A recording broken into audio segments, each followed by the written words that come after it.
welcome back to the Mighty 11 TV. Today I'm doing another World of Tanks Garage review, and this time it is for the Tier 7 American Tank Destroyer, the T25 AT. And this is the non-turreted Tier 7 Tank Destroyer for the Americans. And this is probably my favourite tank in World of Tanks. And I will explain today why it is, and why I think you should get it. So, let's start off with the health.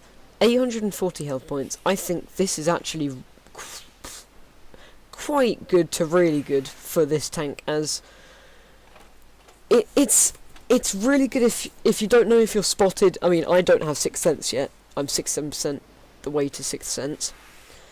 And so, if you don't know if you're spotted, you can take a hit before you completely die.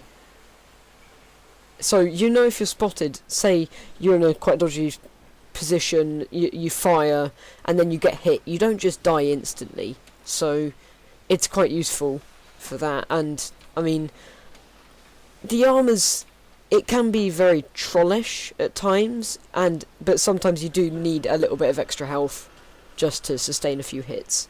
So, overall health I think is very good. Next is the weight to load limit. That's not actually true, because I do not have the top tracks yet.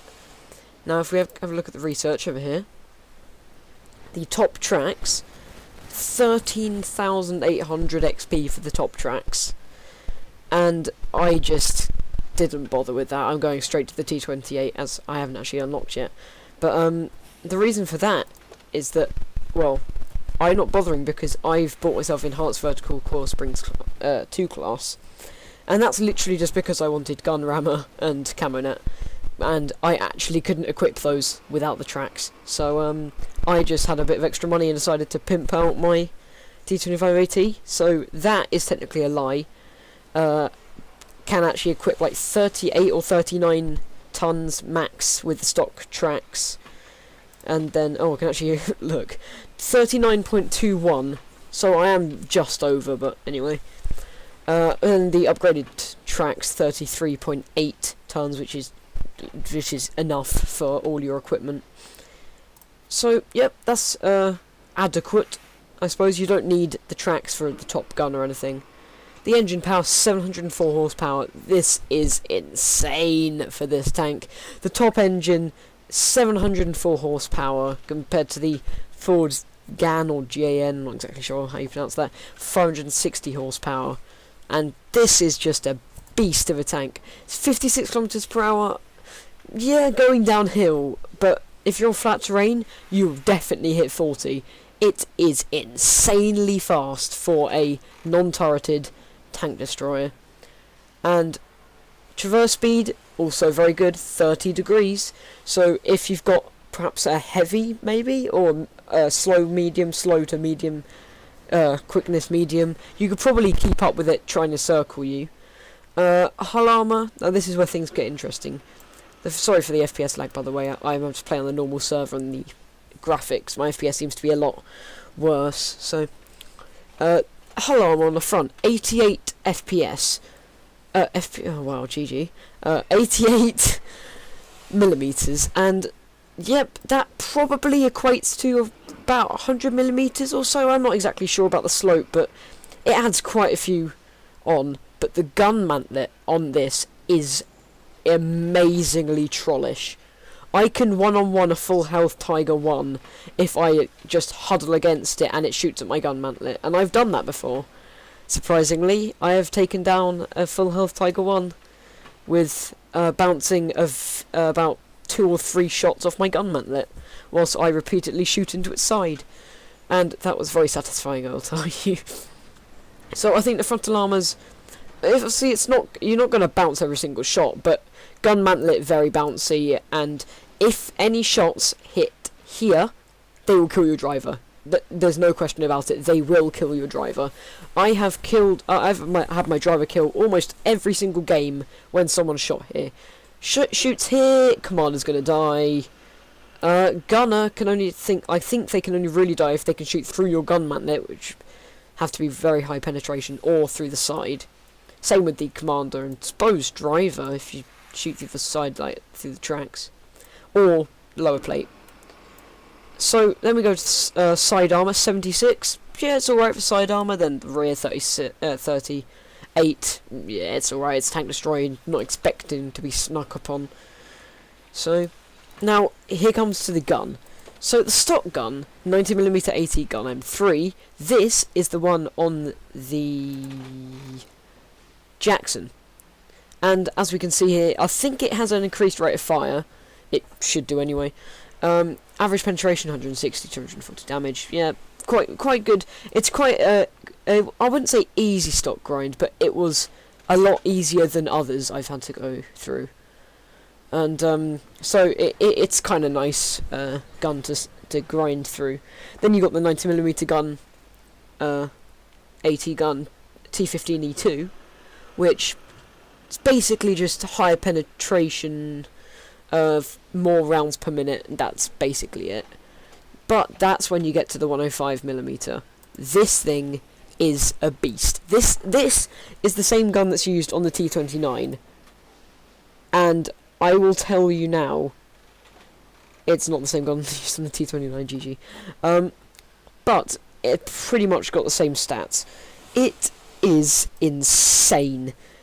Now, if we have a look, 240 to 400 standard shell damage. That's an average damage of 320.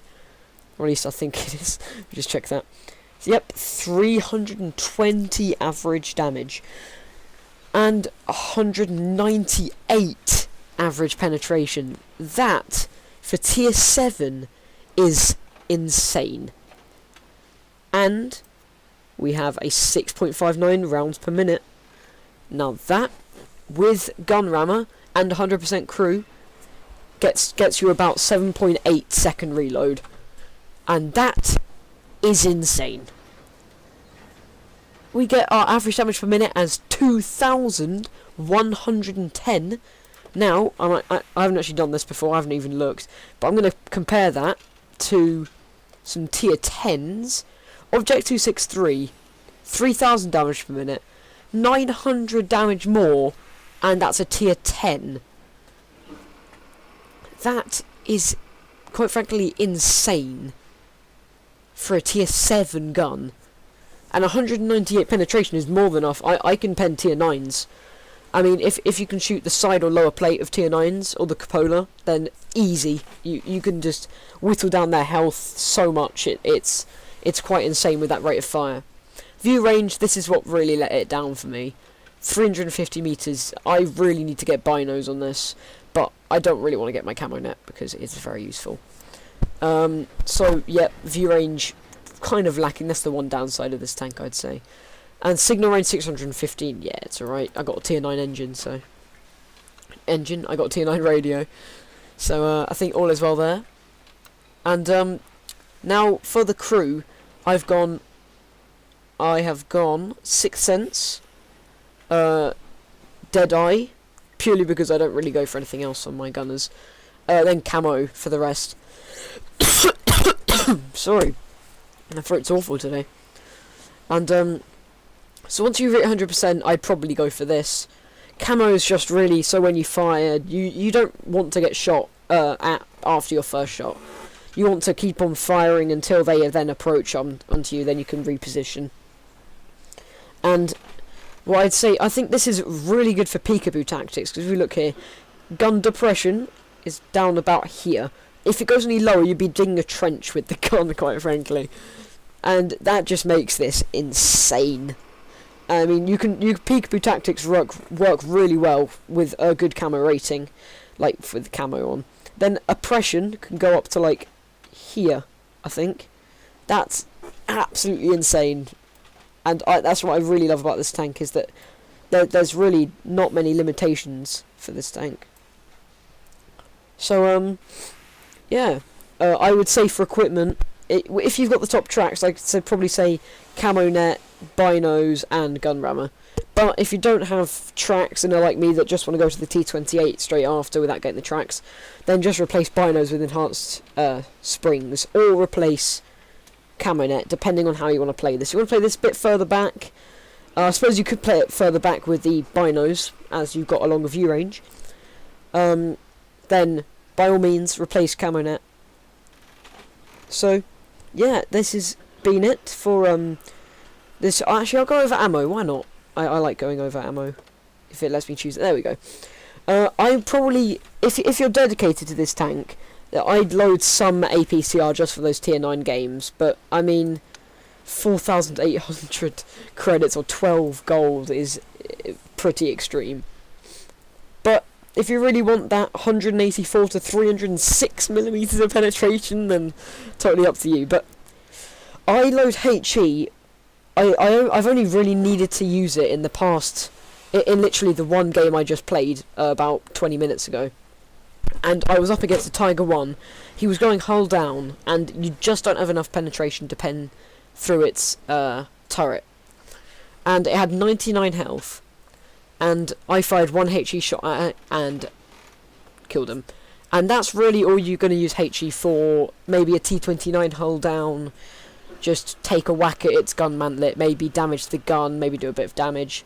It's really last resort, and maybe if you've got time, load it if there's just artillery left. So you can guarantee those artillery kills. And the rest, I'd go AP. I'd small repair kit, manual fire extinguisher, and small first aid kit. Definitely small first aid kit, or large first aid kit, because if you get shot at, you're gonna need... so sorry. You're really gonna need to heal your driver or your commander. So that's been it for this garage review T25 AT, and I'll see you next time. If you want to recommend any tanks you want me to review, please put in the comments, and I will try and get it to you within at least a month. That is, if I've unlocked it.